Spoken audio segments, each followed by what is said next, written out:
సనాతన ధర్మ పరిరక్షణకు ప్రతి ఒక్కరూ ముందుకు రావాలని కేంద్ర మంత్రి కిషన్ రెడ్డి పిలుపునిచ్చారు. సికింద్రాబాద్ స్కందగిరి దేవాలయంలో స్వామి జనార్దనంద సరస్వతి ట్రస్ట్ ఆధ్వర్యంలో నిర్వహించిన 25 వసంతాల వేడుకలో ఆయన పాల్గొన్నారు. ట్రస్ట్ ద్వారా వేద పాఠశాల విద్యార్థులకు వేదాన్ని ప్రోత్సహించడంపై హర్షం వ్యక్తం చేశారు. సనాతన ధర్మం దేశంలో ఉన్నాన్నాళ్లే సెక్యులరిజానికి అవకాశం ఉంటుందన్న కిషన్ రెడ్డి ఇతర మతాలను కించపరచకుండా హిందూ మతం గురించి మాట్లాడే స్వేచ్ఛ ప్రతి ఒక్కరికి ఉందని స్పష్టం చేశారు.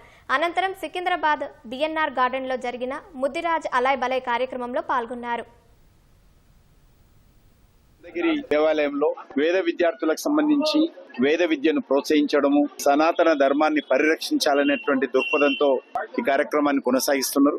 సనాతన ధర్మము ఎక్కడి నుంచో వచ్చింది కాదు, ఈ భారత భూభాగానికి సంబంధించి ఇక్కడే పుట్టింది. అనేక వేల సంవత్సరాల నుంచి ఉంది, భవిష్యత్తులో కూడా ఉంటుంది. హిందూయిజం గురించి మాట్లాడినా, సనాతన ధర్మాన్ని గురించి మాట్లాడితే చాలా మంది విమర్శిస్తున్నటువంటి పరిస్థితి ఉన్నది. ఎప్పుడు కూడా హిందూ మతము ఏ మతాన్ని అవమానం చేసే విధంగా, ఏ మతాన్ని తప్ప చేసే విధంగా ఎప్పుడు కూడా హిందూ మతంలో ఉండదు.